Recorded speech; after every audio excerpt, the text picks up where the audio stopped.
Troops from the US 82nd Airborne Division on the march in the forests of Arlamov in Poland's Carpathian Mountains. The contingent is part of a wider deployment of 5,000 US troops sent to Poland in recent weeks. That's in addition to the 4,000 American soldiers already in the country. NATO is sending a message that they will defend every inch of alliance territory. The Ukrainian border is just a few hundred meters down this track.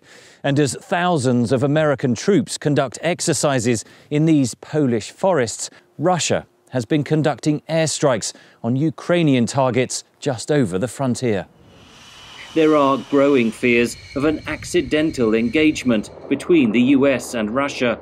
A hotline has been set up to avoid that scenario.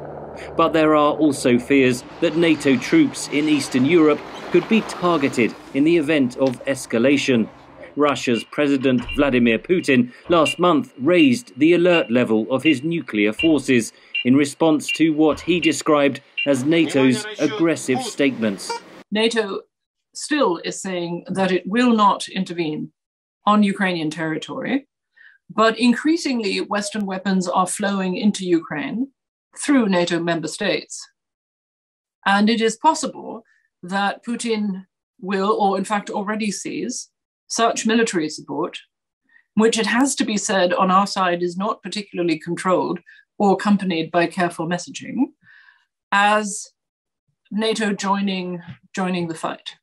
In other words, the discussion to some degree is now about whether Putin would be willing to use tactical nuclear weapons against NATO forces on NATO territory.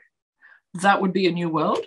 The alliance must not let Putin get away with nuclear blackmail, says Fabrice Potier, a former head of policy planning at NATO.